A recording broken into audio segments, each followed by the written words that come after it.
अस्सलाम वालेकुम। Lecture 79 start करते हैं जी कैफ 1 का। ये हम पढ़ चुके।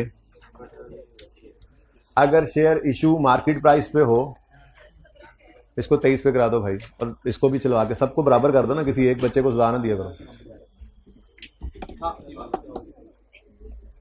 एडा प्रेशर कुकर है, बंद करो जी। सुने, अगर शेयर्स इशू हो मार्केट प्राइस पे तो वो इशुएंस ऑफ कैपिटल वाली एंट्री आपको पता है, cash debit, share capital credit, share premium credit. और जब पैसे बिजनेस में आ रहे हैं तो अर्निंग में भी आप बूस्ट एक्सपेक्ट करते हैं। रीस्टेट नहीं करते हम कंपैरेटिव को अगर मार्केट प्राइस पर इशू हो तो। फिर हमने अगली बात पढ़ी थी कि अगर बोनस इशू है, स्प्लिट है, कंसोलिडेशन है, तो बोनस इशू की एंट्री तो है retained earnings debit, share capital credit with face value. Split और कंसोलिडेशन की कोई एंट्री भी नहीं होती, बस शेयर्स के जोड़ तोड़ होती है। ठीक है, तो बहरहाल इन तीनों के केस में कोई अर्निंग्स का बूस्ट एक्सपेक्टेड नहीं होता। इसलिए अगर ये हो जाए कभी बोनस, स्प्लिट या कंसोलिडेशन, तो हम अज्यूम करते हैं हमेशा से था और हम रीस्टेट करते हैं कंपैरेटिव्स को। फिर हफ्ते वाले दिन हमने पढ़ा था राइट इशू।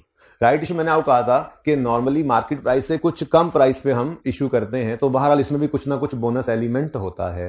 तो अगर कुछ बोनस एलिमेंट है, एंट्री तो ये होती है, जाहिर है 75 रुपए मार्केट में प्राइस थी शेयर की, फेस वैल्यू 10 है, और आपने वो अपने शेयर होल्डर्स को 65 का भी दे दिया, तो बहरहाल शेयर कैपिटल, शेयर प्रीमियम तो क्रेडिट हो ही जाएंगे, लेकिन कुछ बोनस एलिमेंट तो फिर भी आ गया। ठीक है, तो एनीवेज राइट इशू में एंट्री तो होती है cash debit, share capital, share premium credit, लेकिन इसमें कुछ अर्निंग का बूस्ट एक्सपेक्टेड होता है, लेकिन कुछ बोनस एलिमेंट भी होता है। इसलिए अगर राइट इशू होगा तब भी हम कंपैरेटिव्स को क्या करेंगे, रीस्टेट। ठीक है जी, तो ये पिक्चर आप ले लीजिएगा, 1 मिनट मुझे दीजिएगा।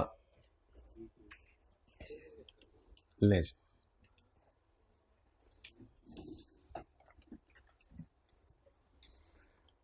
उसके बाद एक लॉजिक उधार थी, 10 मिनट आज उस पर लग गए। डायल्यूटेड ईपीएस शुरू कर दी है, लेकिन डायल्यूटेड ईपीएस में पिछली दफ़ा तक दो दफ़ा तक ऐसे ही किया कि एक ही लेक्चर में पढ़ाई, पर बच्चों को ना वो फिर 1-2 दिन संभलने में लगे, तो इस बार मैंने वो 2 दिन पे ही कर दिया कि जो संभलने का टाइम है मेरे सामने ही संभल लें। मैंने कॉन्सेप्चुअली सारी चीज़ें आज समझा दी डायल्यूटेड ईपीएस के अंदर। डायल्यूटेड ईपीएस होती क्या है, फिर convertible debentures, bonds, TFCs, preference shares होते हैं, ऑप्शंस होते हैं, इनका इम्पैक्ट क्या होता है, अलग अलग इसको देख लिया हमने। कल इंशाल्लाह एक सवाल के अंदर इनको इकट्ठा कर देंगे और डायल्यूटेड ईपीएस भी हमारी कंप्लीट हो जाएगी।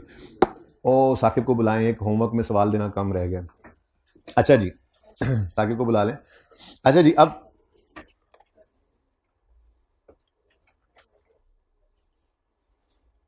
राइट इशू हमने क्वेश्चन नंबर गालिबन 18 में किया था।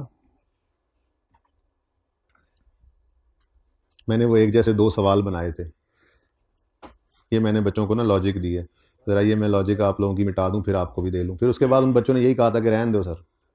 ठीक है,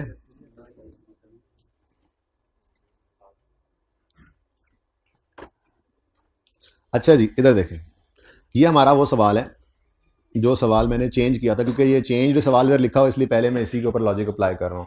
भाई वो ना टेक्स्ट की क्लास में अनाउंस करवाना है बच्चों को कि जो IS 8 में आखिरी पास पेपर नहीं छोड़ा हुआ था, पास पेपर 5, ये भी आफ्टर EPS जो था, इसको भी ना आज होमवर्क में करके आना है। तो ये बच्चों को लाजमी बता देना है, बल्कि बच्चों को मैसेज करा दो। 2-3 बच्चे कहते हैं हम टेक्स्ट नहीं पढ़ रहे। ठीक है, तो मैसेज हो सकता है। ठीक है, बहरहाल ये होमवर्क है, बच्चों को बता भी दो। ठीक है, चलो जो 2-3 रह जाएंगे कोई नहीं, उनको कल होमवर्क में दे दूंगा। ठीक है, कहीं टेस्ट की क्लास में ये कह देना। अच्छा जी, वापस आए, पता लग गया? हाँ, होमवर्क है जी।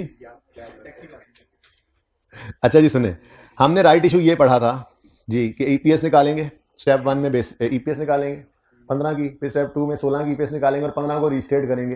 राइट इशू सिखाया था, जिसके अंदर ये वर्किंग सिखाई थी, बिफोर न्यू आफ्टर लिखो, और फिर पहले वाले शेयर्स को market price immediately before right issue, और इशू प्राइस को नए शेयर्स के साथ लिखो, और ये जो एक थ्योरेटिकल सी हमने प्राइस निकाली थी टोटल को टोटल से डिवाइड करके, यानी कि ये टोटल अमाउंट को टोटल शेयर से डिवाइड करके निकाला था। ऐसे ही था। फिर मैंने कहा था भाई पर्चा पास करने के लिए जो ऊपर है वो ऊपर, जो नीचे नीचे काम चला लो, लॉजिक दूंगा वो। फिर कितने बच्चों ने पास, मैंने जो टर्म टेस्ट की डिस्कशन वाले 2 सवाल किए थे एक्स्ट्रा क्लास, उन्होंने यूट्यूब पे ले ली क्लास, यूट्यूब पे। बस इसीलिए मैं कहता हूँ फिजिकली क्लास ले लें आके। सुपर पाइप्स वाला सवाल और गाजी लिमिटेड जो असल में तो इस पिछले अटैम्प्ट का वो सवाल था, मतलब रिसेंट अटैम्प्ट का, ग्नू कैश के नाम से, तो ये सवाल 2 मैंने डिस्कस किए थे। तो बहरहाल अब मैं तो अल्लाह को जवाब दे लूँगा कि मेरे ज़िम्मे जो था मैंने कर दिया, ऐसा तरीके से किया। मैं वो वैसे भी स्क्रीन रिकॉर्डिंग कर सकता था, लेकिन आप जो घर के घर वालों के, अम्मा अब्बा के पैसे, उनकी एफर्ट्स जो लगाई हुई है यहाँ पे, आपको जब उसका जवाब अल्लाह के यहाँ देना पड़ेगा तो उसे मसला पड़ जाएगा। मेरी तो जिम्मेदारी पूरी होगी, अब आपकी रहती है। तो ये देख लें, आप यूट्यूब पे लेक्चर पूरा संडे गुजार दिया, यूट्यूब पे लेक्चर सिर्फ बैठ के सुनना था, लेकिन वो सुनने की जहमत भी नहीं की आपने कि ठीक है बस अगर इतनी अहम चीज़ होती तो वो नॉर्मल क्लास में कराता। हाँ जी, शाम को बुला लिया, कुछ बच्चों को पढ़ा रहा है, किस वजह से कि ये अहम है ही नहीं, ऐसी बात नहीं है। बात असल में ये है कि वो टर्म टेस्ट की डिस्कशन थी जो कई और मीन्स से हो सकती थी, जो मुझे सबसे बेहतर मीडियम लगा, मैंने उस पर वो डिस्कशन की। बच्चे पहले कम आए और फिर जो बच्चे नहीं आए उन्होंने घर पे भी उसको लेने की जहमत नहीं की। कोई मसला नहीं, खैर अगली बार तो है ही, ठीक है।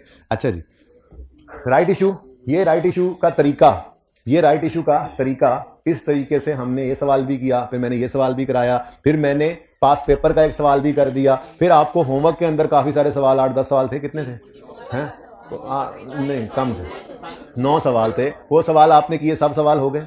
इसका मतलब इस तरीके से सवाल हो जाता है। साथ ही हो जाओ यार, साथ ही हो जाओ।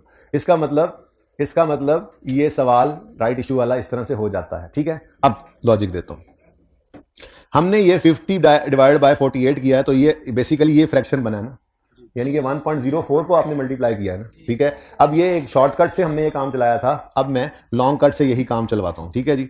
सबसे पहली बात, आपने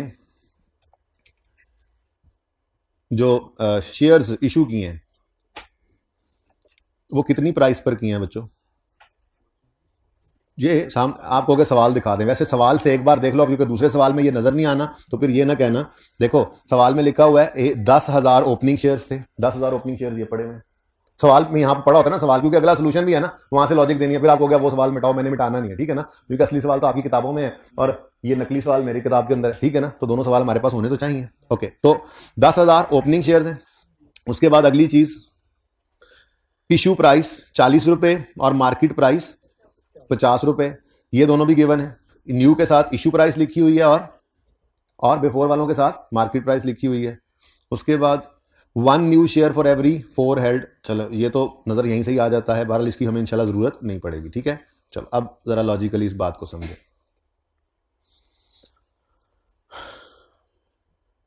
कितने नए शेयर्स इशू हुए? वर्किंग में मिलेंगे, ये सवाल से नहीं मिलेगा। कितने नए शेयर्स इशू हुए? राइट इशू में कितने नए शेयर्स इशू हुए? ये कितने नए शेयर्स इशू हुए? 2500। अच्छा जी, 2500 शेयर्स इशू किए हमने। अगर हम ये 2500 शेयर्स मार्केट प्राइस पर इशू करते तो कितने रुपए आते? जल्दी कर लें। 1,25,000, 1,25,000। लेकिन हमने ये शेयर्स जो थे 2500 शेयर्स, ये 40 रुपए के हिसाब से अपने एग्जिस्टिंग शेयर होल्डर्स को दिए, यानी 1,00,000 रुपए। तो इसका मतलब हमने 25,000 रुपए के शेयर्स मुफ्त बांटे। ये क्या है जी? ये बोनस एलिमेंट है ना, निकाल लिया हमने। मसला तुम्हें बोनस एलिमेंट से है ना। देखो जिन शेयर्स के अगेंस्ट पैसे आ गए, जो पैसे आ गए हैं वो तो अर्निंग में बूस्ट डालेंगे ना। तो फिर ये 25,000 क्या है? ये हमने 25,000 के शेयर्स मुफ्त बांटे। ठीक हो गया जी। अब अगर मैं 25,000 शेयर्स की आज मार्केट वैल्यू निकालूं, ₹50 का एक शेयर है ना, तो कितने नंबर ऑफ शेयर्स मैंने मुफ्त बांटे हैं जरा बताओ? 500। 12,000 वाला पता नहीं कहां से आया। 500 शेयर्स जी, 500 शेयर्स मुफ्त बांटे हैं। 25,000 रुपए के शेयर्स कह लो या 500 शेयर्स कह लो, मार्केट प्राइस ही लूज किया ना हमने। बोलो 25,000 रुपए हमने लूज किया, मतलब अगर मार्केट प्राइस पर इशू करें तो ये कितने शेयर्स बनते हैं, तो मार्केट प्राइस डिवाइड कर दिया। ठीक है, लॉजिक है, लंबी चौड़ी लॉजिक जी। तो 500 शेयर्स हमने मुफ्त बांटे, 500 शेयर्स हमने मुफ्त बांटे। मैं इधर साथ लिख देता हूं, मुफ्त वनडे। ओके, बांटे जी। अब मुझे बताओ, इसका मतलब तो ये ना हो गया कि 10,000 ओपनिंग वाले और 2500 में से 2,000 नए वाले, ये सब के सब पैसों वाले हैं। 10,000 शेयर्स कितने गए? ये 10,000 शेयर्स जो पहले से पड़े थे, और इन 2500 में से भी 2,000 शेयर्स ये हमारे पैसों वाले शेयर्स हैं। तो बोनस एलिमेंट तो ये नहीं है ना। अब हम क्या चाह रहे हैं? बिफोर बोनस और आफ्टर बोनस, यही अलग करते थे ना, बिफोर न्यू आफ्टर, ये होता था ना। बिफोर फिर न्यू बोनस वाले शेयर्स और फिर आफ्टर बोनस, ये होता था ना। अब मुझे बताओ, बिफोर बोनस कितने शेयर्स हैं? 10,000 तो थे ही, और 2,000 भी तो पैसों वाले ही हैं, 2500 में से 500 का मसला है ना, तो ये कितना बन गया 12,000। ये बिफोर बोनस है, ये बिफोर बोनस है। फिर बोनस कितने हैं 500, फिर आफ्टर बोनस बैलेंसिंग कितना निकला 12,500।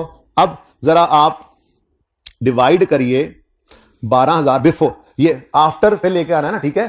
तो 12,500 डिवाइडेड बाय 12,000, यही करते थे ना, बिफोर से डिवाइड करो, आफ्टर पे ले जाओ, बिफोर से आफ्टर, यही करते थे ना। तो बताओ बिफोर से आफ्टर का आंसर क्या आ रहा है 1.04। अब आपके पास ऑप्शन है आप 50/48 यूज करें, या आपके पास ऑप्शन है ये सारा काम करके 12,500 और 12 यूज करें।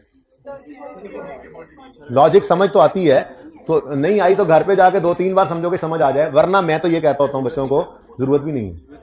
इसको लिख लो अपनी किताब पे, कभी जिंदगी में पढ़ाना पड़े जितना मुझे पढ़ाना पड़ गया, ठीक है, तो उस वक्त आपको पता हो लॉजिक बच्चों को बताने के लिए। लेकिन पर्चा पास कर, मैंने कभी ये लॉजिक नहीं सोची। मैं पर्चे के अंदर अभी भी मैं सवाल करूं तो मैं ऐसे ही करता हूं, अभी भी सवाल करूं तो ऐसे ही करता हूं। जरूरत क्या है, लॉजिक होनी चाहिए। बात समझिए, फिर समझिए। हमने ये काम किया है, देखो ना 1.04 ने यहां मल्टीप्लाई होना है ना, 1.04 मल्टीप्लाई करना है ना। अब एक ये है कि ये वर्किंग की है, ऊपर वाला ऊपर, नीचे वाला नीचे, काम हो गया। और एक तरीका ये है कि आप बिफोर न्यू आफ्टर तक पहुंचे, ये सब करके बिफोर न्यू आफ्टर निकाले। अब पुराना काम ही है, ठीक है। बिफोर से डिवाइड, याद है पहली और तीसरी रो, ये बिफोर राइट इशू के अंदर पड़े हुए बोनस की बात हो रही है, तो मैं बोनस बोल दूं, हम कह रहे हैं ये बिफोर राइट इशू है। इसका मतलब मैं यूं कह सकता हूं कि ये before bonus element of right issue है, मैं इसको after bonus element of right issue करना चाहता हूं, तो यही तो निकाला है। ये किधर गया, ये before bonus element of right issue है, और ये आफ्टर बोनस एलिमेंट ऑफ। तो हम बिफोर से आफ्टर जाते हैं, तो बिफोर से डिवाइड करते हैं और आफ्टर से मल्टीप्लाई करते हैं, और बोलो तो यही काम ही करोगे आप, तो सही है। चलो, तो ये उलट लिखा हुआ है। उलट क्यों लिखा हुआ है कि वो मैंने तो ये आंसर निकाला है ना, ठीक है, वो लिखा तो इसी तरह से होता है ना, डिवाइडेड बाय, और यूं नहीं लिखा होता अल्लाह के बंदो 12,000 12,500, ठीक है ना। तो बिफोर से डिवाइड करके आपको मैंने वो उधर इस तरह से लिख दिया, माफी दे दो, ठहर जाओ। नहीं, हुन नहीं 50 डिवाइडेड बाय 48 था, और हमने क्या कहा कि जी नहीं, हम इसको डिवाइड करेंगे बिफोर से 12,000 से और मल्टीप्लाई करेंगे 12,000। पिछली क्लास वालों तो डिसाइड कर लिया था कि नहीं जी रहने देने में सोचना ही नहीं है, ठीक है, लेकिन आंसर सेम है, ठीक है ना। तो ये फिगर्स आती हैं ये सब करने के बाद, ठीक है। जबकि इसी का शॉर्टकट क्या है, जुड़ा होते जरा थल्ले होते। बात समझे हो। अब एक बारी फिर ट्राई करते हैं। ओह, यहां पे तो आंसर लिखा, ये आप करेंगे जी हाँ। अब वो असली सवाल है, उसका सोल्यूशन मैं आपके सामने, जल्दी कर लो। अच्छा मुझे है ना, प्लीज मान लो ना, बच्चे नहीं मेरे यार, समझ तो लो, मैंने इतनी मेहनत से समझाया है। कंफ्यूज क्यों करती है, देखो कंफ्यूज जब भी होने लगो, ऊपर वाला ऊपर, नीचे वाला नीचे, कंफ्यूज तो होने नहीं। चलो एक और ट्राई, मैंने तो करना ही है अब जी। देखें यहां पे क्या लिखा हुआ है, ये 10/7.75, 10/7.75। आंसर बताएं क्या आता है 1 पॉइंट, यानी कि इस सवाल में हमने इस कितने क्या इस 10,000 को आफ्टर राइट इशू बनाने के लिए 10/7.75 किया, या यूं कह लें 1.29 से मल्टीप्लाई किया, ऐसे ही है ना। अब इसे 1.29 से मल्टीप्लाई करना है हमने। अब जी शुरू हो जाओ जी। सबसे पहले तो कितने शेयर्स नए इशू हुए, 6,000 नए शेयर्स इशू हुए, और मार्केट प्राइस इस दिन थी 10 रुपए, सवाल में लिखा हुआ है, सवाल से देख लो या यहां से देख लो, ठीक है। तो कितना 10 60,000, और हमने ये 6,000 शेयर्स कितने रुपए के इशू किए, 4 के, माशाल्लाह 24,000, हो आखिरी होगी तो 36,000 रुपए के शेयर्स मुफ्त बांटे। यहां पे पहुंच गया मैं, 36,000 रुपए के शेयर्स मुफ्त बांटे। तो कितने शेयर्स मुफ्त बांटे ये निकालना हो तो 36,000 को डिवाइड कर दो मार्केट प्राइस से, जो कि 10 रुपए है, यानी पहले मैंने 10 लिखने दो, यानी 3600 शेयर्स मुफ्त बांटे, 3600 शेयर्स मुफ्त बांटे। तो इसका मतलब अगली बात भी लिख लेते हैं, इसका मतलब अब अगली बात लिख, इसका मतलब अब जरा और क्लियर कर रहा हूं ना, इसका मतलब 2400 शेयर्स पैसों के बांटे। तो बोलो 2400 शेयर्स पैसों के बांटे, ये मैंने पिछली क्लास में लिखा था। ये 2400 शेयर्स कैसे निकले हैं जी, टोटल 6,000 शेयर्स इशू किए हैं ना, 6,000 में से अगर आपने 3600 मुफ्त बांटे हैं तो फिर बाकी 2400 शेयर्स पैसों के बांटे हैं ना, ठीक है। अब इसका मतलब यह हुआ कि 10,000 ओपनिंग वाले और 2400 पैसों वाले, ये सब तो बिफोर बोनस हो गए ना, ठीक है। तो मैं यहां पे लिखा 10,000 जमा पैसों के कितने बांटे, तो ये भी बोनस बगैर वाले हो गए ना, तो ये कितना हो गया जी 12,400। बोनस कितने दिए 3600, तो टोटल कितना हो गया आफ्टर जो बैलेंसिंग निकलता था 16,000 शेयर्स। ऐसा ही है। अब बिफोर बोनस पे लाना है, आफ्टर पे पड़ा है, तो डिवाइड करेंगे 12,400 से, 12,400 ही है ना, और मल्टीप्लाई करेंगे 16,000 से। यही होता है ना फ्रैक्शन, ऐसे लगा होता है फ्रैक्शन, ये फ्रैक्शन ऐसे लगा होता है ना। अच्छा जी बोलो, वही आंसर आ गया कि नहीं? तो फिर क्या चाहोगे? ये सारा कुछ करने के बाद भी अल्टीमेटली आंसर तो वही आ रहा है। तो इसलिए कहा था कि राइट इशू में क्या करना, जब ये वर्किंग कर लेना तो जब फ्रैक्शन लगाना हो तो जो ये प्राइस से खेलो। यहां पे हम क्वांटिटी से खेलें। जब प्राइस की तरफ जाते हैं ना तो वो प्राइस रेसिप्रोकल हो जाती है। आपको पता है प्राइस के अंदर जब हमने वो शॉर्टकट से रुपीस के ऊपर हमने ईपीएस को रीस्टेट किया था तो हमने फ्रैक्शंस को क्या किया था, रेसिप्रोकल कर लिया था, ठीक है ना। तो असल में इस वजह से आपको लग रहा था कि हम 7.75 डिवाइड बाय 10 करेंगे, ठीक है, डिवाइड करेंगे बिफोर से, मल्टीप्लाई करेंगे। आप दिल ये कर रहा था ना, क्योंकि सीखा यही हुआ था। लेकिन हुआ क्या, हुआ ये कि आपने डिवाइड कर दिया आफ्टर से, मल्टीप्लाई, जो बिल्कुल उलट था, ठीक है ना। डिवाइड करते थे बिफोर से, यानी कि 10/7.75 दिल कर रहा था, सॉरी डिवाइड करते थे बिफोर से, मल्टीप्लाई करते थे आफ्टर से, यानी 7.75 और 10 का दिल कर रहा था ना, ठीक है। अब जब दिल कर रहा था तो मैंने कहा नहीं नहीं नहीं नहीं नहीं नहीं, आप जो ऊपर पड़ा है ना सिर्फ राइट इशू में उसको ऊपर लिखो, जो नीचे पड़ा है नीचे लिख दो, ठीक है। अब आज प्रूव कर लिया कि अल्टीमेटली आंसर वही आया। यहां क्वांटिटीज में जब खेलेंगे तो आज इधर भी वही होगा। क्वांटिटी से खेलें तो क्या करना है, बिफोर से डिवाइड करना है, न्यू से आफ्टर से मल्टीप्लाई करना है। लेकिन जैसे ही वो प्राइस की तरफ गए, वो प्राइसेस उठाई थी हमने, market price, immediately before right issue, issue price, वो प्राइसेस उठाई थी, क्वांटिटी तो नहीं उठाई थी। तो जब प्राइस उठाई थी तो हमारा फ्रैक्शन रेसिप्रोकल हो गया था। लेकिन ये सारी बातों की एक ही बात, सारी बातों की एक ही बात, राइट इशू हो तो ऊपर वाला ऊपर, नीचे वाला नीचे, दैट्स ऑल, दैट्स ऑल। गल ही मुक गई। अब लॉजिक सामने हो, अब तस्वीर तो इतनी मेहनत से मैंने इतनी में लॉजिक वेरी लॉजिक जी, लॉजिक। चलो तस्वीर बना लो, खैर है मैं एडी मेहनत ना समझाया, ठीक है। अपने बच्चों को समझाना कभी, ठीक है, जब राइट इशू की ये साइंस समझानी हो कि हमेशा वो पहले देखो ना 3 दिन एक काम चलता, 2 दिन एक काम चलता रहा, ठीक है। प्लीज बेटा कि आफ्टर बिफोर से डिवाइड, अगर आपने बिफोर पे लाना है तो बिफोर से डिवाइड करो, आफ्टर से बिफोर से डिवाइड। अब वो एक दिन करके प्रैक्टिस करके सारे सवाल करके अगले दिन राइट इशू आया। अब दिल कर रहा था कि बिफोर से डिवाइड करें और आफ्टर से मल्टीप्लाई, लेकिन इसके उलट हो गया काम। तो अब वो एक्सेप्शन बस रूल के तौर पे याद रखना। ये इसलिए भी याद रहेगा अब कि अगर ये ना याद रहा ना तो ये है, ठीक है जी, लॉजिक। ये 8 चेंज, ये 8 ओरिजिनल। अच्छा जी चलें जी, अब चलते हैं आज डाइल्यूटेड ईपीएस की तरफ। बेसिक ईपीएस तो मेरे वालों खत्म है, लेकिन आपने होमवर्क जो है ना, होमवर्क बेसिक का ही है, नहीं डाइल्यूटेड का भी थोड़ा सा है, उसमें 2 सवाल डाइल्यूटेड का जो मैंने काम सिखाया ना सिर्फ उसी की प्रैक्टिस है। होमवर्क है आपका सबसे पहला तो पास पेपर 5, नाम क्या था उसका, चांद लिमिटेड आई थिंक, ठीक है। लेकिन ये पढ़ा है IS 8 के चैप्टर में, IS 8 पेज नंबर बताओगे, मैं बताऊं? सामने ओपन है यार, 1 मिनट लगेगा। पेज नंबर 409 वॉल्यूम 1, पेज क्या बोला अभी, पेज 409 वॉल्यूम 1, ओके। ये आपने करना है। उसके बाद जो दूसरा होमवर्क है वो है जनाबे वालियां और वाले, कितने गया, प्रैक्टिस सेट 19 से 28। सुन लें, इसमें ना आपने 28 से स्टार्ट करना है जितने आसानी से हो सके, ठीक है। और तीसरा होमवर्क आपका होगा क्वेश्चन, सुन लें, क्वेश्चन नंबर 39 एंड 40। ये मैंने आज पढ़ाना है, कन्वर्टेबल डिबेंचर्स और ऑप्शंस। वो मैंने क्लास में अच्छी प्रैक्टिस करानी है, 2 मिनट से ज़्यादा उन सवालों पे नहीं लगना, क्योंकि सारी क्लास तो अभी उस पर लग जानी है छोटी सी बात समझाने में। लेकिन वो मैंने ना डाइल्यूटेड को भी 2 दिन पे फैला दिया ताकि आप आज जो पढ़ें उसको डाइजेस्ट कर लें, कल फिर उन्हीं चीज़ों को इकट्ठा कर लेंगे, ठीक है। आज मैंने अलग अलग बॉन्ड डिवेंचर वगैरह, प्रेफरेंस शेयर्स वगैरह और ऑप्शन वगैरह को अलग अलग डायलूटेड ईपीएस के लिए यूज़ करवाया है। कल हम इनको एक सवाल में इकट्ठा कर लेंगे। वो एक सवाल भी ये पड़ा हुआ है सामने, इतना दूर नहीं है, ठीक है। ये क्वेश्चन नंबर 10।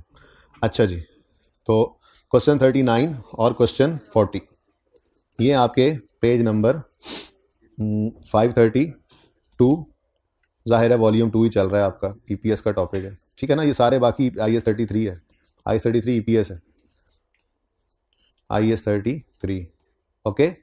पेज नंबर 532 ये टोटल होमवर्क है जी। इसको पिक्चर ले लें इसकी, ताकि एंड पे टाइम नहीं भी बचता तो कुछ भी रह जाए, होमवर्क तो ना रहे। एसी चला दो यार, गर्मी हो रही।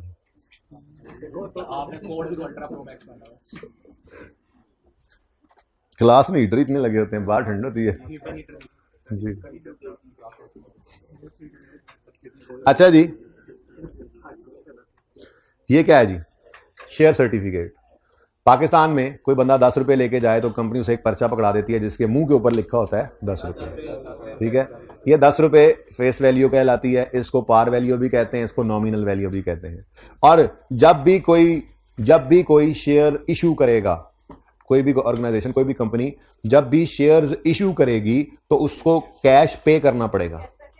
हाँ इशूअर भाई, ध्यान से सुनने वाली बातें हैं। जागो जागो, सुबह हो गई है, हो गया सुबह, चाचू या मामू जो भी हैं जाग जाओ। सुनो मैंने क्या बोला, जो भी कंपनी शेयर्स इशू करेगी वो पैसे भी देगी नहीं, शेयर इशू करने वाले को पैसे रिसीव होते हैं। हमेशा याद रखना, इशूअर ऑफ इंस्ट्रूमेंट जो होगा, चाहे वो डेट इंस्ट्रूमेंट है चाहे इक्विटी इंस्ट्रूमेंट है, जो इशूअर होता है वो पैसे रिसीव करता है। और जो पैसे लेकर आया होगा, जिसने ये शेयर खरीदा होगा, ये उसने पैसे दिए, उसकी फिर इन्वेस्टमेंट होती है, इन्वेस्टमेंट इन शेयर्स या इन्वेस्टमेंट इन डिवेंचर्स। लेकिन उसके पॉइंट ऑफ व्यू से हमने नहीं सोचना, वो FAR 2 में जाके फाइनेंशियल इंस्ट्रूमेंट्स में हम पढ़ेंगे।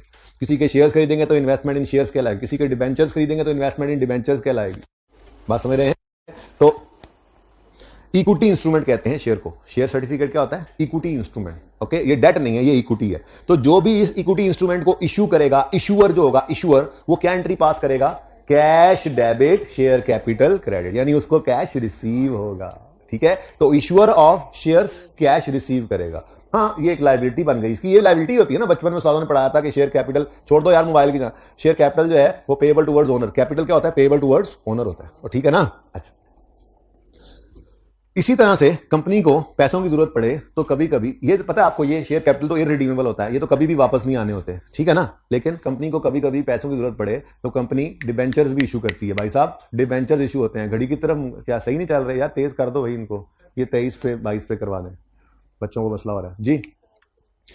बात सुने, अहम बात कर रहा हूं। कंपनी को पैसों की जरूरत पड़ी, कंपनी ने शेयर सर्टिफिकेट इशू करने की बजाय डिबेंचर इशू किए। क्या किया जी? Debenture. Debenture, loan note, TFC, bond, ये एक ही चीज के डिफरेंट नाम है, ठीक है ना। बस आपके लिए एक ही चीज है, लीगल उसमें कोई चेंजेस हो तो आपके लिए ये चारों एक ही चीज है। प्रेफरेंस शेयर भी रिडीमेबल है, जैसी ही अकाउंटिंग रखता है, लेकिन उसमें चूंकि एक छोटा सा फर्क है इसलिए मैंने उसका नाम साथ नहीं ले लिया, ठीक है। वो फर्क भी आज की क्लास के एंड तक पता लग जाएगा इंशाल्लाह, ठीक है। तो bond, debenture, TFC, term finance certificate, loan note, ये सब एक ही चीज के डिफरेंट नाम है, ठीक है। तो मैं फिलहाल डिबेंचर का लफ्ज इस्तेमाल कर रहा हूं, ओके जी। अब कंपनी को पैसों की जरूरत पड़ी, कंपनी ने शेयर इशू किए तो कैश आया, लेकिन साथ ही एक लायबिलिटी टुवर्ड्स ओनर बन गई, ठीक है। ऐसे ही कंपनी को और पैसों की जरूरत पड़ी, कंपनी ने डिबेंचर्स इशू किए। डिबेंचर्स भी इशू करने वाले को कैश मिलेगा, लेकिन वो डिबेंचर कुछ अरसे के लिए पैसे लिए होते हैं, 5 साल 10 साल, कोई एक स्पेसिफाइड टाइम होता है जिसमें प्रिंसिपल की अमाउंट भी वापस करनी होती है, plus fixed amount of interest भी पे करना पड़ता है, ठीक है। अब जो डिबेंचर होगा उसकी फेस वैल्यू 100 रुपए, 1000 रुपए, कुछ भी हो सकती है, ठीक है ना। वो आप उसको छोड़ें, जो सवाल में गिवन होगी हमारी वही फेस वैल्यू होगी, ठीक है। तो डिबेंचर की मिसाल के तौर पे ये डिबेंचर मैंने इशू किया, इसके ऊपर लिखा हुआ है 100 रुपए, ये इसकी फेस वैल्यू है। साथ ही लिखा होगा ये रिडीमेबल है आफ्टर, मिसाल के तौर पे 5 ईयर्स, और interest at the rate of 10% is payable. अब इसके ऊपर जो लिखा हो तो बाद में बात करते हैं, पहले मुझे ये बताओ, जो डिबेंचर इशूड है, इशूअर ने जो डिबेंचर इशू किया है, उसने कैश पे करना है या रिसीव करना है? रिसीव करना है, तो उसको तो कैश आ गया। तो डिबेंचर इशू होंगे तो एंट्री होगी कैश डेबिट, ठीक है जी। और साथ ही एक लायबिलिटी इसके सर पे पड़ जाएगी, डिबेंचर पेएबल लिख दूं मैं, डेब लिख दिया मैंने डिबेंचर को, ठीक है। तो डिबेंचर पेएबल क्रेडिट हो जाएगा, ठीक है जी, ओके। और साथ ही इसके हर साल जो है ना हर साल में इसके ऊपर इंटरेस्ट पे करना पड़ेगा, उसकी एंट्री ये कंपनी एंट्री करेगी, interest expense debit cash credit. अभी आपके लेवल पे फेस वैल्यू से ऊपर या नीचे इशुएंस नहीं होगी डिवेंचर की, बस डिवेंचर की इशुएंस फेस वैल्यू पे ही है। प्रीमियम डिस्काउंट पे इसकी इशुएंस जो हो ना अगर, तो वो फिर इंटरेस्ट दो तरह के आ जाते हैं। एक इंटरेस्ट रेट वो होता है जो मुंह पे लिखा होता है, एक वो होता है जो इफेक्टिव होता है। तो FAR 2 में फाइनेंशियल इंस्ट्रूमेंट्स में पढ़ेंगे, फिलहाल इसको सोचने की भी जरूरत नहीं। आपके यहाँ शेयर तो 10 रुपए की फेस वैल्यू वाला 15 रुपए का, 20 रुपए का या 8 रुपए का इशू हो सकता है, जिसकी अकाउंटिंग सिखा दी थी। लेकिन डिवेंचर जो है आपके यहाँ वो 100 रुपए अगर फेस वैल्यू पर है तो 100 पर ही इशू होगा फिलहाल FAR 1 में। FAR 2 में जाकर फिर ये गड़बड़ होती है, ठीक है। फिर भी मैं देख लूंगा IKP किताब को खंगाल के, अगर कहीं उसने कोई इफेक्टिव या कूपन रेट अलग किए हुए तो एक जुमला है लिखवा दूंगा, काम चल जाएगा, ठीक है। फिलहाल आपने सिर्फ यही सोचना है कि डिवेंचर हमेशा किस पे इशू होंगे, आपके यहाँ फेस वैल्यू पर, ठीक है। हो सकते हैं डिस्काउंट पे और प्रीमियम पे इशू या रिडीम, लेकिन वो FAR 2 में पढ़ना है फाइनेंशियल इंस्ट्रूमेंट्स में, ठीक है। तो डिवेंचर इशू किए, 100 रुपया इसकी फेस वैल्यू, ये क्या है जी, फेस वैल्यू। इसको क्या कहते हैं जी, जो मुंह के ऊपर लिखी हुई वैल्यू होती है, इसको फेस वैल्यू भी कहते हैं, इसको पार वैल्यू भी कहते हैं, इसको नॉमिनल वैल्यू भी कहते हैं। डिफरेंट नेम्स है ना जी, ये पता होने चाहिए। ये 9 पर्चे में नॉमिनल वैल्यू लिखा और सवाल ही नहीं हो रहा जी, क्यों पता नहीं ये क्या है। Nominal value means par value means face value, ठीक है। जबकि 10% जो है इसको कूपन रेट कहते हैं। क्या कहते हैं जी, कूपन रेट भी कहते हैं इसको नॉमिनल रेट भी कहते हैं। फेस रेट नॉर्मली नहीं कहते, लेकिन आप कहना चाहो तो कह लो, याद रह जाएगा इसी बात से कि जो ऊपर लिखा हुआ रेट है वो ही face rate, coupon rate, nominal rate वही होता है, ठीक है। तो कूपन रेट या नॉमिनल रेट, ठीक है जी। डिबेंचर है, यही नाम इस्तेमाल हो जाता है लोन नोट्स के लिए भी, ऐसे लिख लेते हैं लोन नोट्स,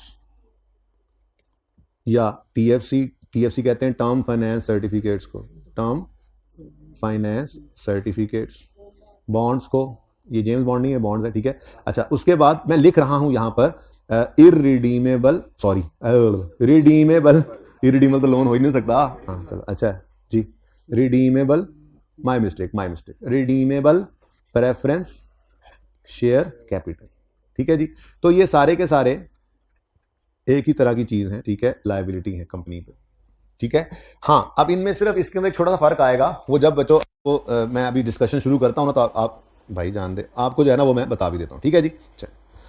अच्छा जी, अब debenture, loan note, TFC, bond, redeemable preference share, ठीक है, ये सब क्या है, ये डेट इंस्ट्रूमेंट्स हैं। इशू करने वाला लायबिलिटी अपने कंधों पे डाल देता है, जबकि जो पैसे देकर गया उसकी तो ये इन्वेस्टमेंट है ना, लेकिन उसके पॉइंट ऑफ व्यू से आपने नहीं सोचना है, ठीक है। यहां तक कि आप FAR 2 में पहुंच जाए। अगर इस तरह से जैसे YouTube की डिस्कशन ली है, इस तरह से अगर चलेंगे तो फिर तो पहुंच गए FAR 2 में, फिर तो FAR 1 में बैठे रह जाएंगे। तो प्लीज पढ़ें। ये आखिरी महीना आपसे अर्ज किया था, अब शुरू हो चुका है, अब तो वाकई आखिरी महीना है, ठीक है। टॉपिक्स 3 रह गए हैं, मत ये ना देखो, ये देखो कि अगर इस टाइम में इन टॉपिक्स को ढीला रख के चलोगे तो जब प्रेप लीव पे बैठोगे तो ये भी बोझ होगा। तो मैंने आपको IAS 8 से पहले का कह दिया था कि इन टॉपिक्स को इस तरह से करो कि जैसे ये एग्जाम लेवल पे तैयार करने हैं, ताकि जब प्रेप लीव में जाओ तो ये टॉपिक्स ऐसे हों कि ये 3-4 दिन में सारे रिवाइज हो जाए, इतने करंट हों आपके, क्योंकि पिछलों पे भी टाइम लगना है। लेकिन आप तो बस जैसे इरादा किए ही बैठे हैं। कोई ऐसा काम हम कैसे कर सकते हैं जी जिससे हम पास हो जाएं? अगर हम पहली बार में पास हो गए तो क्या होगा सर, आप ऐसी बातें करते हैं, हम वो करें पहली बार में पास हो जाएं, फिर कौन जिम्मेदार है इस बात का? ऐसा काम हम क्यों करें कोई भी कि पहली बार में पास हो जाएं? बेशर्म लोग, घर वालों को भी पता लगे बच्चा CA कर रहा है जी, ये कह रहे हो ना तुम, बेशरम आदमी जी। अच्छा जी, अब चलें जी, ये तो मैंने वैसे डिबेंचर्स का आपको समझाया, आज क्लास हल्की आंच पे रखी क्योंकि आज डाइल्यूटेड पूरा नहीं करवाना था, ठीक है ना। अच्छा सुनो, हमने बेसिक EPS निकाली मिसाल के तौर पे 10 रुपए, हमारा प्रॉफिट है 50,000 और हमारे number of ordinary shares in issue हैं 5,000, तो हमारी EPS है 10 रुपए। अब इस EPS का मतलब क्या है, मुझे ये समझा दो। अर्निंग पर शेयर अच्छा, बड़ी मेहरबानी। क्या मतलब है अर्निंग पर शेयर का? एक शेयर ने कितना कमाया। आज मैं एक और पॉइंट, एक और एंगल से आपको यही बात दिखा रहा हूं, है बात वही है, ठीक है, लेकिन जरा बोलने का तरीका डिफरेंट कर रहा हूं, डायरेक्ट EPS समझ आ जाएगी इंशाल्लाह, उससे बेस उसको बनाएंगे।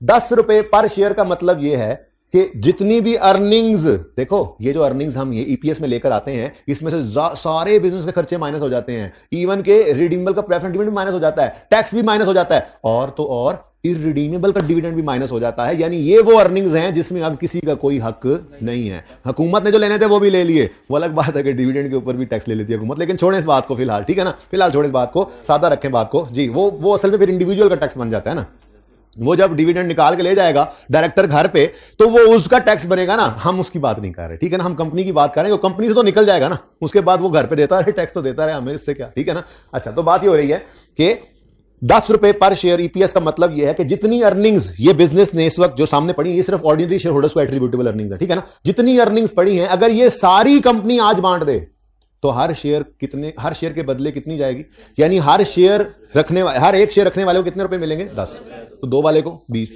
ये बात समझ आई। एक तो आपने कहा, बिल्कुल ठीक कहा कि अर्निंग पर शेयर का मतलब होता है एक शेयर ने कितना कमाया, लेकिन मैं थोड़ा सा बात चेंज करके बोला कि जितनी अर्निंग्स बिजनेस ने आज कमा रखी हैं, अगर ये अभी की अभी सारी डिस्ट्रीब्यूट हो जाएं तो हर ऑर्डिनरी शेयर के बदले 10 रुपए मिलेंगे।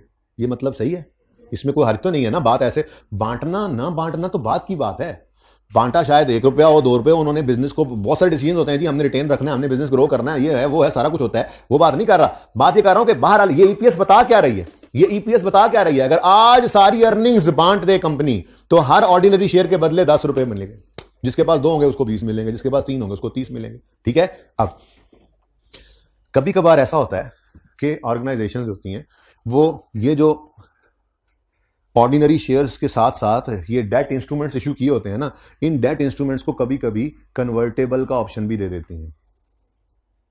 हमने ने कह दिया भाई डिबेंचर ले लो हमसे 100 रुपए का, 5 साल बाद डिबेंचर वापस ले लेना और 10% इंटरेस्ट जो है वो हर साल लेते रहना, ठीक है। साथ ही हमने ये लिखा, और अगर आप कभी भी चाहो तो आप ये डिबेंचर्स को देकर कैश लेने की बजाय हमारे शेयर्स ले जाना। इसको कहते हैं कन्वर्टेबल इंस्ट्रूमेंट्स, कन्वर्टेबल डिबेंचर कहेंगे। इसको क्या कहेंगे, convertible into what, convertible into पूरी बात ऑर्डिनरी शेयर। ये कन्वर्जन फिर किसी और में नहीं होगी, आपको रिडीमेबल प्रेफरेंस शेयर बन जाएगा या प्रेफरेंस रिडीमेबल बन जाएगा, नहीं, ठीक है। ये कन्वर्जन का ऑप्शन किस में होगा, सिर्फ ऑर्डिनरी शेयर, ठीक है। तो हम कभी कभी एक ऑप्शन दे देते हैं अपने डेट होल्डर्स को कि आप चाहें तो रिडेम्पशन से पहले पैसे लेने की बजाय शेयर्स भी ले सकते हैं, या यूं सिंपल कर लें, रिडेम्पशन के वक्त जब आओ तो 5 साल बाद आओ तो 100 रुपए लेने की बजाय आप जो है वो मिसाल के तौर पे 10 शेयर हमारे ले लो, कैश ना लो 10 शेयर ले लो। तो इसको क्या कहते हैं, कन्वर्टेबल डिबेंचर्स, कन्वर्टेबल डिबेंचर्स। अब हमने ना अपने यूजर को वर्स्ट पॉसिबल सिनेरियो बताना होता है। ईयर एंड पे खड़े हैं, बेसिक ईपीएस कितनी निकाली है, 10 पर शेयर, लेकिन हमारे बिजनेस में कुछ कन्वर्टेबल डिबेंचर्स भी पड़े हैं, ठीक है। तो हम अब वर्स्ट पॉसिबल सिनेरियोस को बताने लगे हैं कि अगर अभी के अभी सारे डिबेंचर कन्वर्टेबल वाले कन्वर्ट भी हो जाएं तो ईपीएस कितनी डाइल्यूट हो जाएगी। डाइल्यूशन आपने पढ़ा होगा केमिस्ट्री के अंदर, मैंने तो केमिस्ट्री पढ़ी नहीं मैट्रिक के अलावा, ठीक है, अच्छी नहीं लगती थी मुझे, लेकिन जितनी को पढ़ी थी उसमें याद है मुझे, एक कंसंट्रेटेड एसिड होता था, एक डाइल्यूटेड होता था। कंसंट्रेटेड बहुत सख्त होता था, डाइल्यूटेड है वो थोड़ा सा जो है वो उसकी वो पार कम हो जाती थी। तो बेसिकली ये लफ्ज डाइल्यूशन का उसी तरह से लेके जाता है कि ईपीएस ज्यादा है डाइल्यूटेड, बेसिक ईपीएस हमेशा ज्यादा होगी डाइल्यूटेड से, अगर डाइल्यूटेड ज्यादा हो तो वो फिर डाइल्यूटेड है ही नहीं। डाइल्यूटेड का मतलब ही क्या है, असर कम हो जाना। तो हम क्या बताने लगे हैं अभी अपने शेयर होल्डर को कि अगर हम कन्वर्टेबल इंस्ट्रूमेंट्स का भी असर ईपीएस पे डाल दें तो वो कितनी कम हो जाएगी, वर्स्ट पॉसिबल सिनेरियो। अब मैं मिसाल के तौर पे सवाल करेंगे, उसमें फिगर्स होंगी, शेयर्स होंगे, कन्वर्जन होगी, सब कुछ होगा। फिलहाल सादा बात, मिसाल के तौर पे बेसिक ईपीएस, ये हाइलाइटर से ना निकालें, बिल्कुल भी कोई जरूरत नहीं है। बेसिक ईपीएस हम निकाल चुके हैं, हम निकालने लगे हैं डाइल्यूटेड ईपीएस। अब डाइल्यूटेड ईपीएस में ना बच्चों स्टेप 1 हमेशा क्या होगा, स्टेप 1 बेसिक ईपीएस ही होगी, वो पहले निकाली हुई है हमने, ठीक है ना, इसी ने ही डाइल्यूट होना है, ठीक है, ओके। अच्छा, अब मुझे बताओ, अगर मैं वर्स्ट पॉसिबल सिनेरियो बताने लगा अपने यूजर को, तो मैं क्या कह रहा हूं, डिबेंचर्स कन्वर्ट होकर बन जाएं ऑर्डिनरी शेयर्स। यूजर अगर डिबेंचर्स कन्वर्ट होकर बन जाएं ऑर्डिनरी शेयर्स तो फिर क्या असर पड़ेगा इधर इस इक्वेशन पे, न्यूमरेटर पे कोई असर पड़ेगा या डिनोमिनेटर पे, हाँ शेयर्स बढ़ जाएंगे भाई, कह रहे हैं शेयर्स। मैं कहता हूं जी मिसाल के तौर पे 600 शेयर्स बढ़ गए, मतलब कन्वर्जन सवाल के अंदर गिवन होगी जी रेट, आपने परेशान नहीं होना, कन्वर्जन का वो बताएंगे तो ये 600 शेयर्स निकलेंगे, वो 600 शेयर्स मैंने आपको ना डायरेक्ट निकाल के बता दी, ठीक हो गया, ओके। अच्छा, अब कोई न्यूमरेटर पे भी असर पड़ेगा, सोच के बताना। जी हाँ, डिबेंचर थे, अब डिबेंचर नहीं रहे।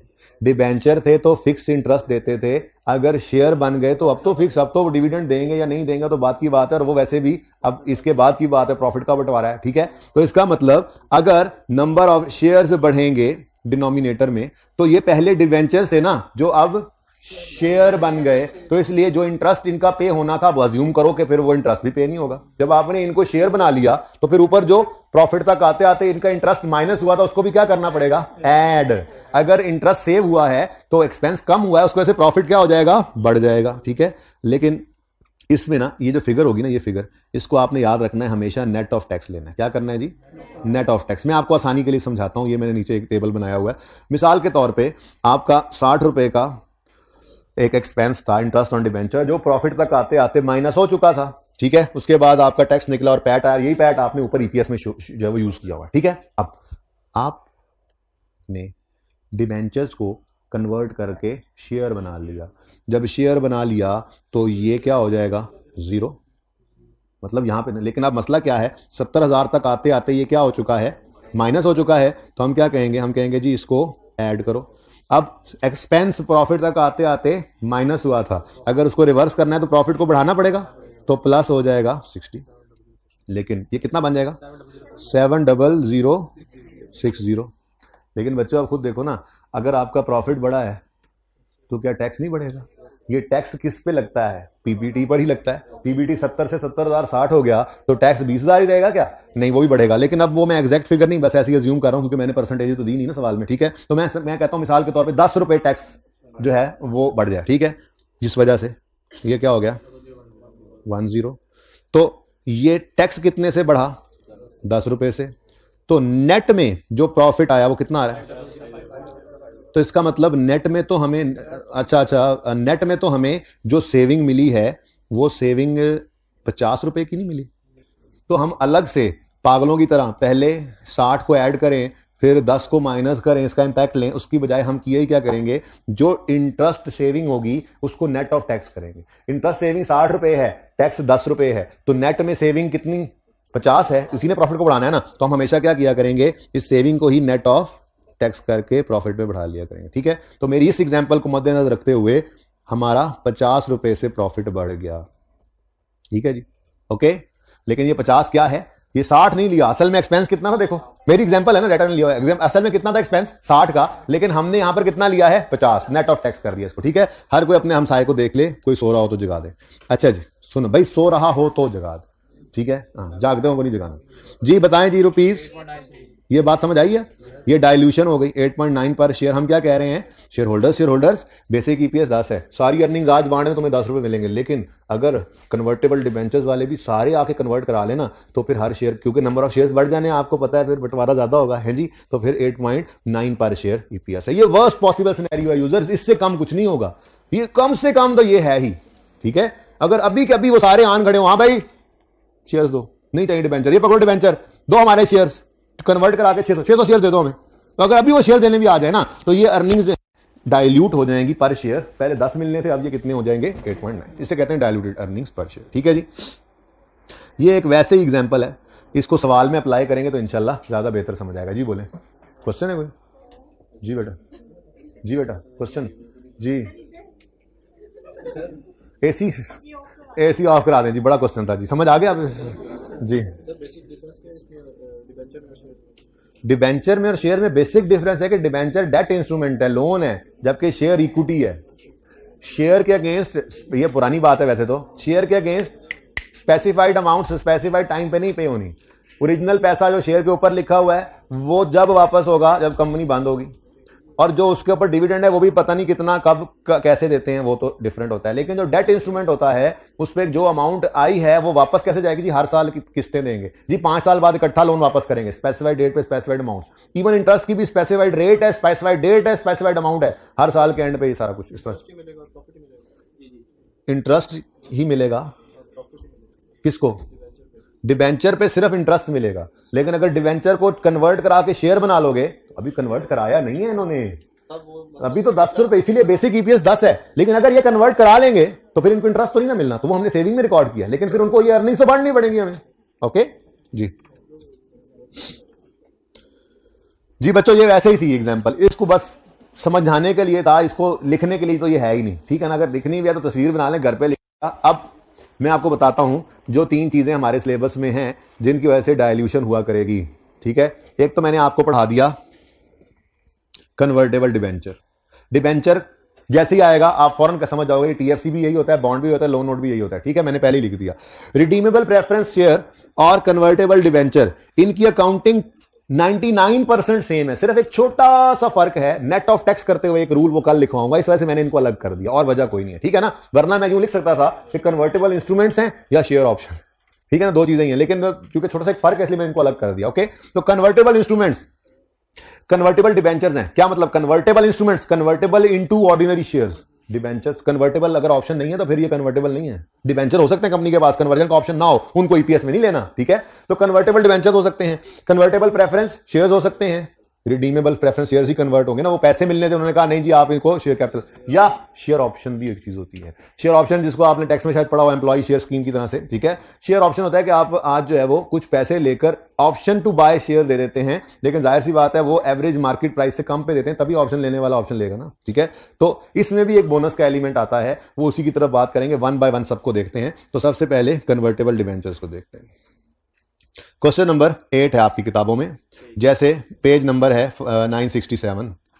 जैसे मैंने आपको करवाया नहीं है ये एक जबानी सवाल, ठीक है, वो देखते हुए ओ नो ये तो नहीं दिखाना तो जी, चलो कोई बात नहीं, आपने वहां देखा जी बच्चों, पीबीटी गिवन है, टैक्स रेट गिवन है, average weighted average ordinary shares भी गिवन है इस दफा। वो इस कैलकुलेशन में आप नहीं डाल रहे, आपको बेसिक ईपीएस निकालनी आती है ना, असल तो अब बात आगे, ठीक है। तो बेसिक ईपीएस तो ऐसे चुटकी बनाते इधर निकल आएगी।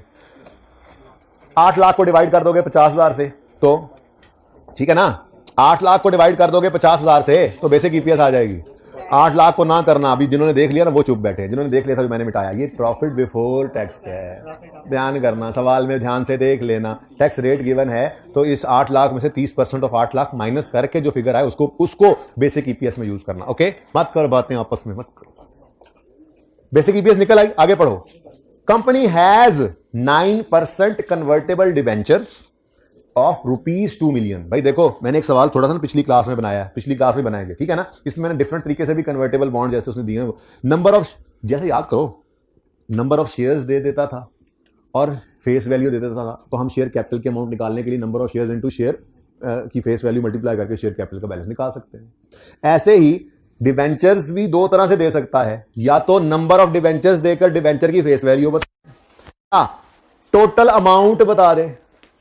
अब यहां पे क्या गिवन है, देखो यहां पे नंबर ऑफ डिबेंचर्स कह रहा है कंपनी हैज 9%, मतलब ऐसे डिबेंचर जिनका इंटरेस्ट रेट 9% है, 9% कन्वर्टेबल डिबेंचर्स ऑफ ₹2 मिलियन, ठीक है। Investors have option to receive cash और रिसीव 10 शेयर्स पर ₹1000 ऑफ डिबेंचर।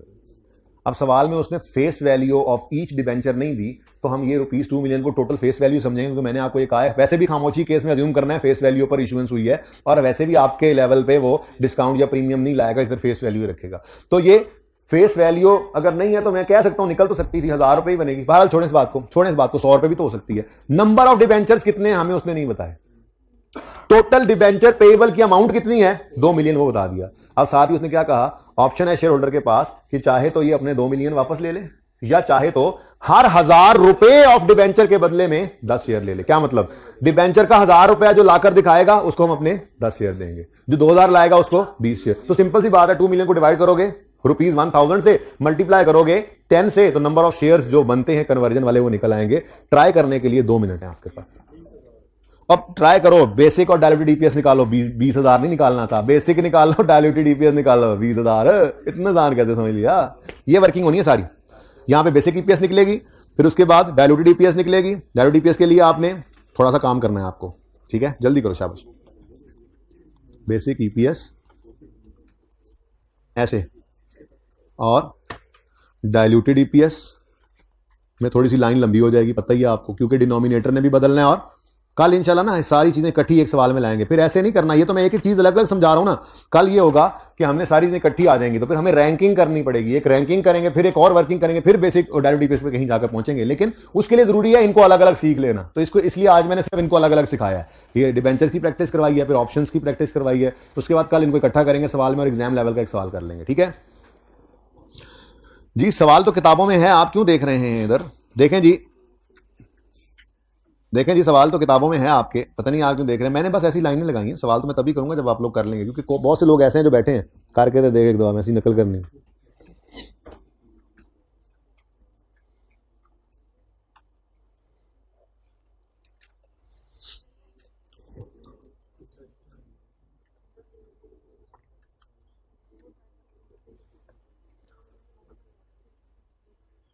कोई ऐसा बच्चा जिन्हें बेसिक और डेरिवेटिव निकालनी हो? डेरिवेटिव भी निकल गई।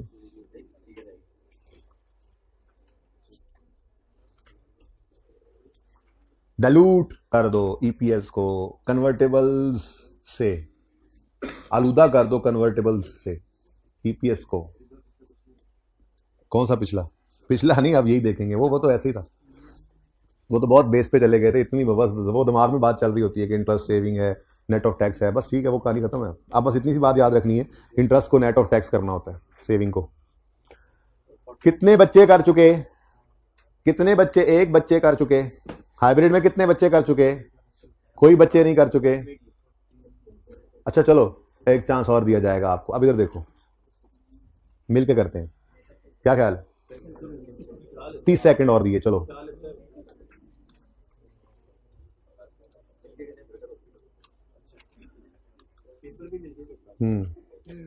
दिमाग चाल नहीं रहा, बैठा है मुंह ढाक, इधर देखता है, कहता है पिछला सवाल दिखा दो, फिर बस कर दो।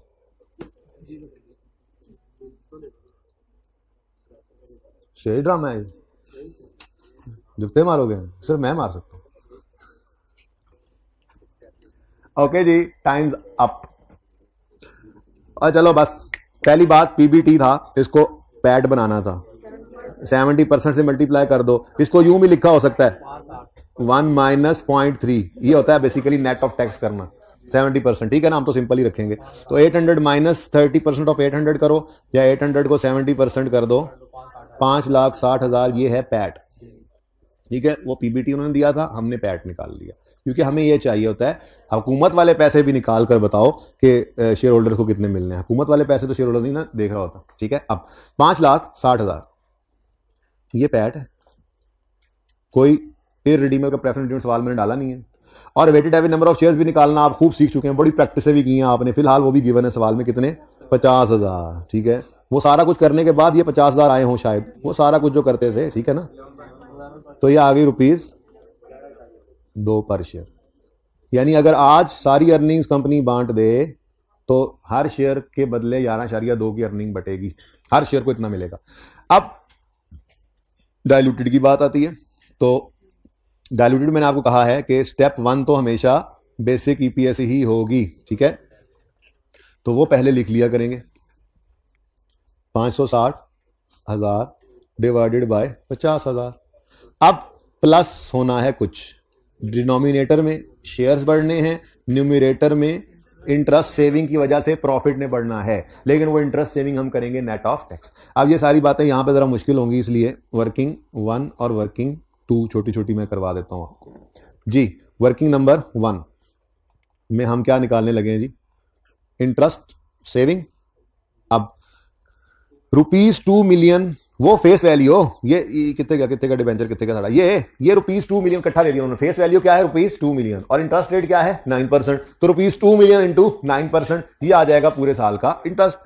अच्छा, ये बात ध्यान में रखो, ईयर एंड पे खड़े होकर जब कन्वर्टेबल्स को अज्यूम कर रहे हैं ना, कन्वर्ट हुए हैं, तो कन्वर्जन को लेकर साल के पहले दिन ही जाना है, फ्रैक्शन फ्रुक्शन नहीं लगाना, वरना तो साल के आखिरी दिन खड़े होकर कर रहे हैं तो फिर तो 0/12 हो, ठीक है ना। तो हम मैक्सिमम बुराई बता रहे बेसिकली ना। 2 तरह से ये बेसिक, वो बात बताता हूं, चलो 2 तरह से पहले कैलकुलेशन देख लो, ठीक है। 2 तरह से ये सोच हो सकती है, लेकिन जो बेहतर वही लगेगी आपको, जो पहले मैंने आपको बताई है वो बाद में बताता हूं, ठीक है जी। अब इंटरेस्ट सेविंग जी, ₹2 मिलियन हैं, ₹2 मिलियन, ये क्या है? Face value of debenture into, ये यूं समझो लोन है, जो बैंक से लोन लिया उसके अमाउंट 2 मिलियन है और उस पर इंटरेस्ट रेट 9% है। अब ये जो भी आंसर आया, कितना आंसर आया वैसे? 1,80,000। ये 1,80,000 टैक्स, ये 1,80,000 का इंटरेस्ट हमें बच जाएगा अगर ये डिवेंचर्स कन्वर्ट हो गए। हम यही अज्यूम कर रहे हैं कन्वर्ट हो जाना, ठीक है। तो अगर ये डिवेंचर्स कन्वर्ट हो गए तो हमें 1,80,000 का ये इंटरेस्ट एक्सपेंस बचेगा, लेकिन नेट में तो सेविंग ये नहीं ना आएगी।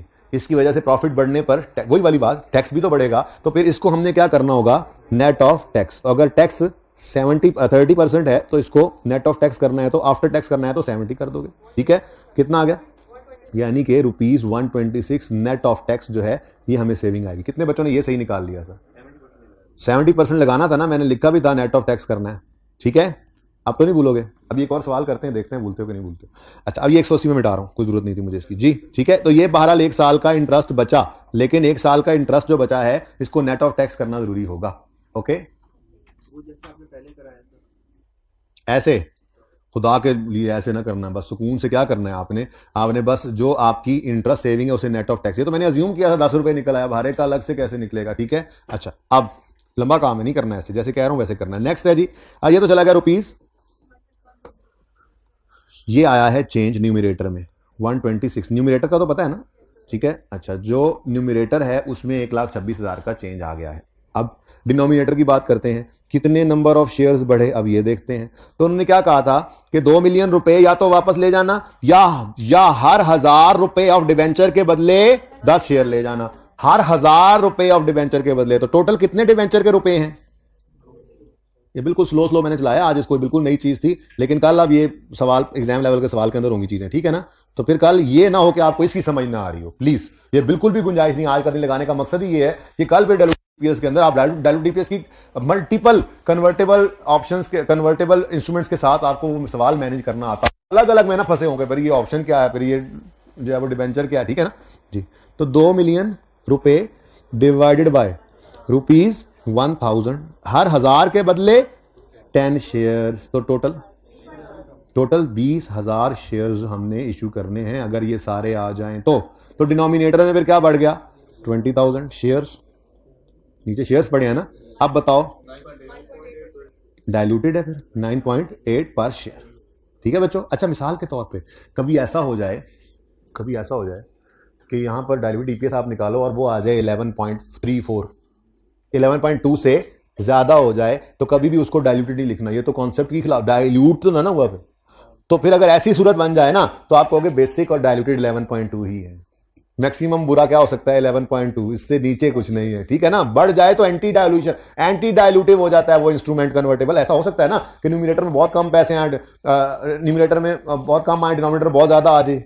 ठीक है, हो सकता है ना ऐसा कोई इतना असर पड़े कि वो उल्टा 11.2 से बढ़ के डाइल्यूटेड 11.345 12 पे चली जाए। यानी 11.2 से नीचे है तो डाइल्यूटेड लिखोगे, नहीं है तो फिर इसी को ही डाइल्यूटेड कह दोगे। ओके, सही है, चलो। अच्छा जी, ये सवाल की पिक्चर ले लें आप सोल्यूशन की। कितने बच्चों ने बिल्कुल सही किया था? माशाल्लाह जी, बेटा बोले कोई बात नहीं, एक और ट्राई कर लें। वैसे क्या समझ नहीं आई, मैंने आपको कई बार कहा है बेटा सवाल स्पेसिफिक किया करें। इस पूरी कैलकुलेशन में कोई एक लफ्ज होगा जो समझ नहीं आया होगा। ठीक है, ऐसे तो नहीं ना, वरना तो फिर जब से बात शुरू हुई है तब से रोकना चाहिए था ना, कि जब से बात शुरू हुई उस स्टेप के ऊपर। जी समराइज करता हूं जी, क्वेश्चन दोबारा देखें जी, ये करें आप लोग।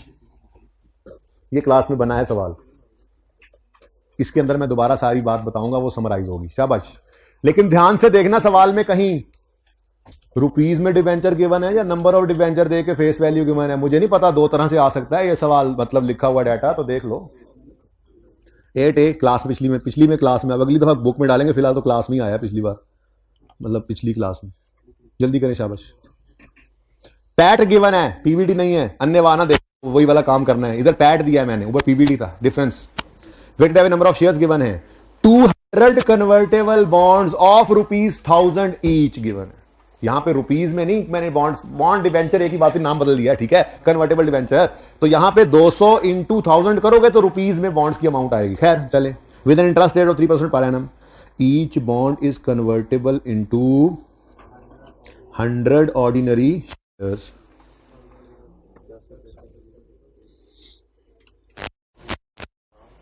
$200 into 100 करो, कितना आता है?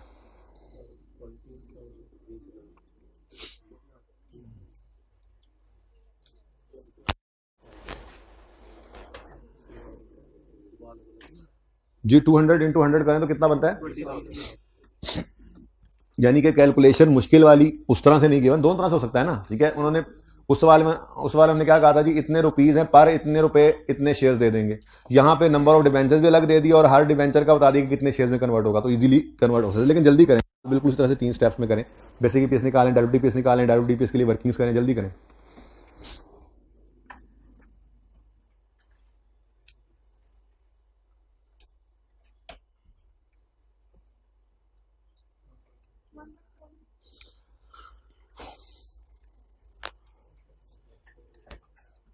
अभी ऑप्शंस भी समझाने हैं। ये तुम मुस्कुरा रहे हो, लास्ट टाइम ये सब समझा के इससे अगला सवाल भी इसी क्लास में करवा दिया था, तो बहुत स्लो कर दिया मैंने। लास्ट टाइम बच्चों ने कहा था नहीं, वो बाद में फिर 2 दिन लग गए थे दवाई देते देते, तो मैंने कहा अभी हाजमा ही ठीक रख ले बंदा, तो मैंने इस बार इसलिए 2 दिन पे इसको फैला दिया। सुकून से करें, नो इशू। अभी तक सिर्फ सुबह से हमने ये डिवेंचर ही सीखा है। कितने बच्चे कर चुके? बस ये आखिरी मिनट चल रहा है, बस जल्दी करें। मैंने नकल भी छुपाई हुई है ना। अब दोनों सवालों की इकट्ठी तस्वीर खींचना, दोनों जवाबों की इकट्ठी खींचना, लेकिन कोशिश तो खुद करो ना, कोशिश तो खुद करो। तस्वीरें तो आपके लिए लिख रहा हूं, तस्वीरें बना लेना।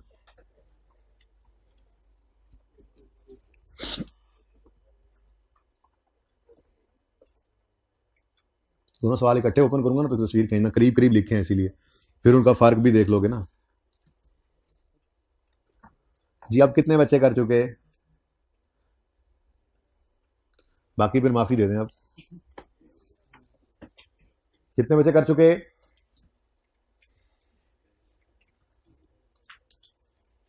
अब कितने बच्चे कर चुके?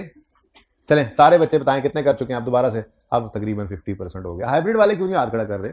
हाँ नजर नहीं आ रहे, गर्ल्स हाइब्रिड में हाथ नजर नहीं आ रहे थे यार, इसकी तरह ब्राइटनेस से बढ़ाएं उसकी। जी अच्छा जी, बेसिक ईपीएस, बेसिक ईपीएस भाई इस दफा पैट गिवन है तो 1 लाख लेना है। अगर पीवीटी होता तो पैट कर लेते जैसे पिछले सवाल में किया था। ओके, स्टेप बाय स्टेप समझो, ये सारी रिवीजन हो रही है, ठीक है। फिर weighted average number of ordinary shares कितने गिवन है? 50,000।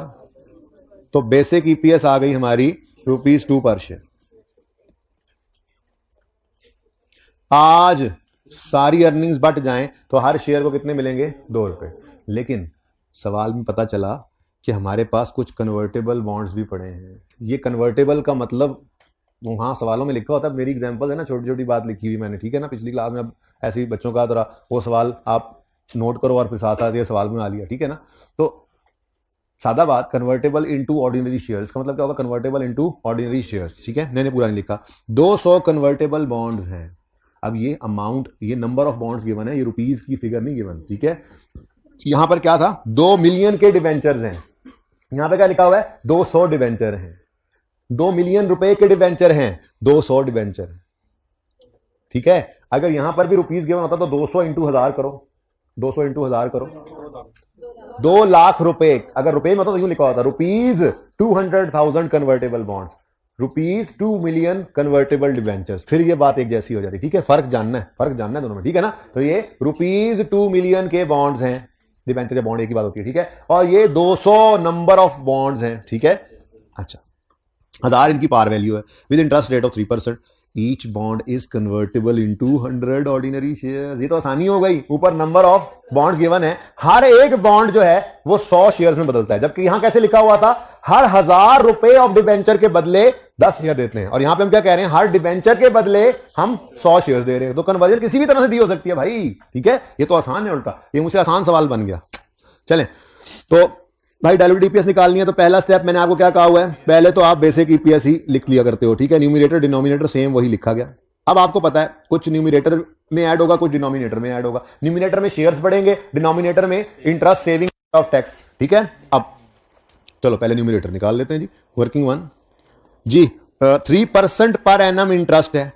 अब ये नंबर ऑफ बॉन्ड्स पे नहीं लगना, अमाउंट पे लगना है। इसका मतलब मुझे वो ऊपर के देखो ना, ऊपर ₹2 मिलियन गिवन था, 9% लगा दिया। यहां पे 200 बॉन्ड्स इनटू 1000 रुपीज करके रुपीज निकलेंगे, फिर उन पे 3% लगेगा, ठीक है। तो दोनों सवालों में फर्क मैंने ये डाला था, क्योंकि यही चीज मसला करती है सवालों में। बाकी तो कहां, ये अंग्रेजी की मार है, अकाउंटिंग कुछ नहीं है इसमें, अंग्रेजी की मार पड़ जाती है, तो इसलिए दोनों को डिफरेंट करके दिखाया आपको जी। तो 200 बॉन्ड्स हैं इंटू ₹1000 ईच करें तो कितना आता है?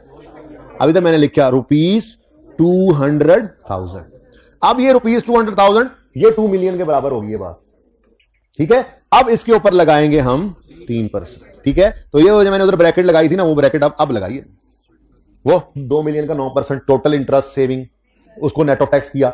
ये भी 2 लाख का 3%, ये टोटल इंटरेस्ट सेविंग। अब इसको करेंगे 70%। जी बोले 4200 क्या है जी?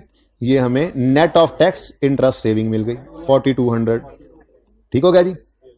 अब डिनोमिनेटर में कन्वर्ट होने के बाद डिबेंचर्स कितने ऑर्डिनरी शेयर्स बन जाएंगे? तो उन्होंने कहा था जी 200 ऑर्डिनरी 200 बॉन्ड्स हैं, हर बॉन्ड कन्वर्टेबल है 100 शेयर्स में, यानी जो बंदा एक बॉन्ड लेकर आएगा उसको 100 शेयर मिलेंगे, तो इंटू 100 कर दिया, ठीक है ना? ओके, टोटल 20,000 शेयर्स हमें इशू करने पड़ेंगे अगर ये सारे आ गए, क्योंकि हमने क्या कहा, हर बॉन्ड के बदले 100 देना, तो 200 बॉन्ड के बदले इंटू 100 करोगे तो 20,000, ठीक है जी। तो ये 20,000 डिनोमिनेटर में आ गया, और जी फरमाएं 1.5 कर लो, 1.5 पर शेयर। और अगर ये 2 से ऊपर चला जाता तो फिर हम 2 को ही डायलूटेड भी कह देते, ठीक है। अब ये दोनों सवालों की इकट्ठी तस्वीर बनाओ, खट्टी नहीं, खट्टी तस्वीर बनाओ, इकट्ठी तस्वीर बनाओ, मतलब 2 सवाल आपके पास वो तो है ही, लेकिन ये भी उसके साथ ही आ जाए।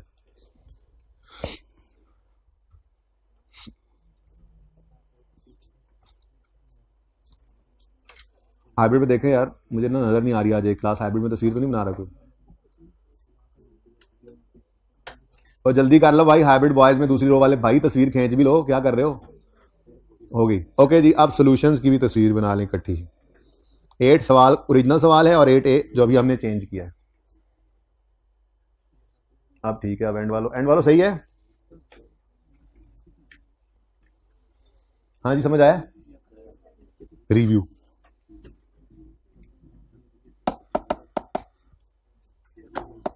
अच्छा जी।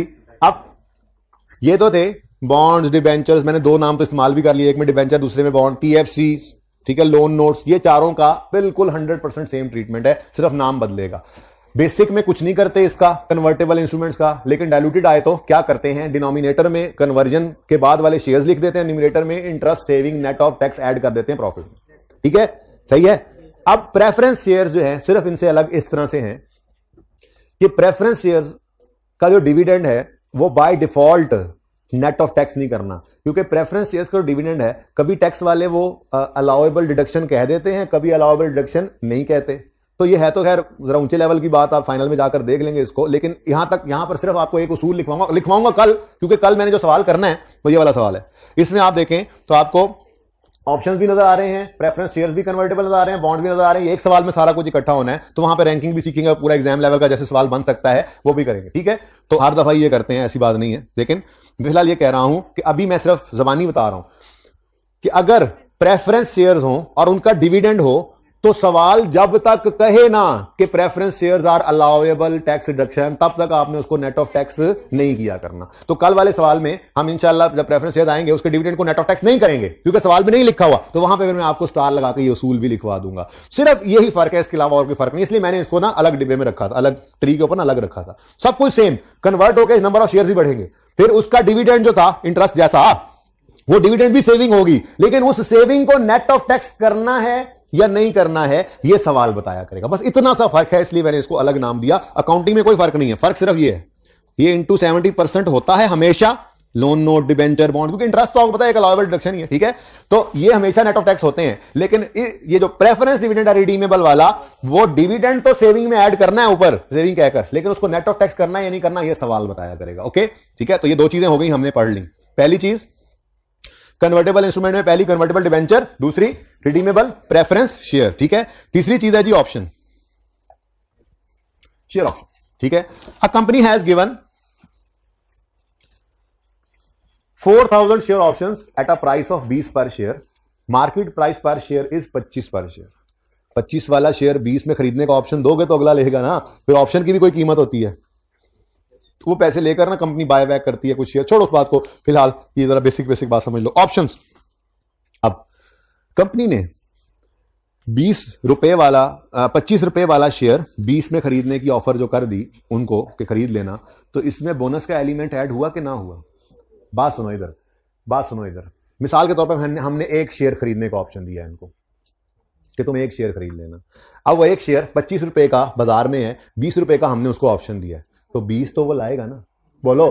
तो जब ऑर्डिनरी शेयर डिनोमिनेटर में बढ़ जाएगा, बोलो, तो उसके हिसाब से 20 रुपए बिजनेस में भी तो बढ़ेंगे, तो उससे तो अर्निंग्स में बूस्ट एक्सपेक्टेड है कि नहीं है?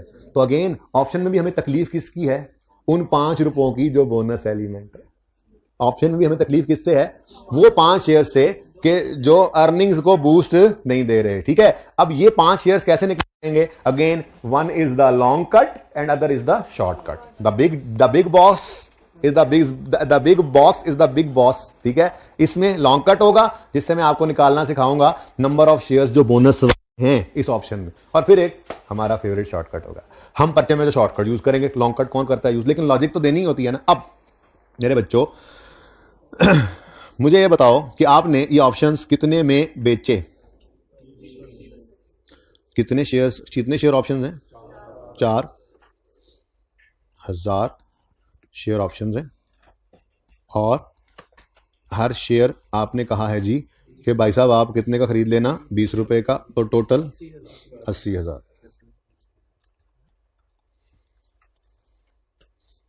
आपने 80,000 रुपए रिसीव कर लिए हैं बच्चों, ऐसे ही है।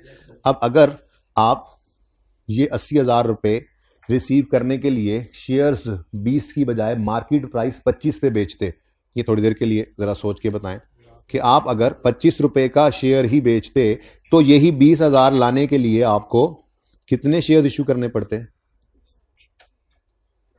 3200 शेयर। इसका मतलब आपने 800 शेयर मुफ्त में बांटे हैं। जरा ध्यान से देखो, फिर मैंने क्या किया, दोबारा से देखो। आपने 4000 ऑप्शंस दिए 20 रुपए के, तो टोटल ये एक्सरसाइज हो जाए तो कितने रुपए आएंगे? 80। अब यही 80,000 अगर आप मार्केट प्राइस पर शेयर इशू करते तो कितने शेयर इशू करके आ जाना था? 3200। इसका मतलब फिर ये नहीं है कि आपने 800 शेयर मुफ्त बांटे हैं। ठीक है, तो इसका मतलब क्या है कि आपने मुफ्त में 800, कैसे निकला 800? 4000 माइनस 3200, मुफ्त में 800 शेयर्स बांटे हैं। ठीक है, अब इसी 800 शेयर्स के तो हमें तकलीफ है, क्योंकि जो बाकी हैं, ये इक्विवेलेंट फिगर निकाली ना हमने। ठीक है, जो बाकी हैं उनके तो पैसे भी आगे समझो, यूं समझ लो ना। असल में पता है बात क्या है? बात यूं है, मैं बात बेसिकली यूं कर रहा हूं कि 3200 शेयर्स हमने जो है वो 25 रुपए के इशू किए हैं, प्लस 800 शेयर्स हमने 0 रुपए के किए हैं। इसका आंसर क्या आता है देख लो, करो। 3200 शेयर्स मार्केट प्राइस पे इशू किए हैं और 800 शेयर्स 0। कितना? यही तो कह रहा हूं मैं। 80,000 जो आया है, बेसिकली हम ये कह रहे हैं इसमें से हमने 3200 शेयर्स के पैसे लिए, मार्केट प्राइस के हिसाब से देखें तो 3200 शेयर्स के पैसे लिए और 800 शेयर्स मुफ्त में बांटे। वो अलग बात है कि उनको कहा 4000 ऑप्शन लो 20, असल बीच में से हमने निकालना क्या था? 800।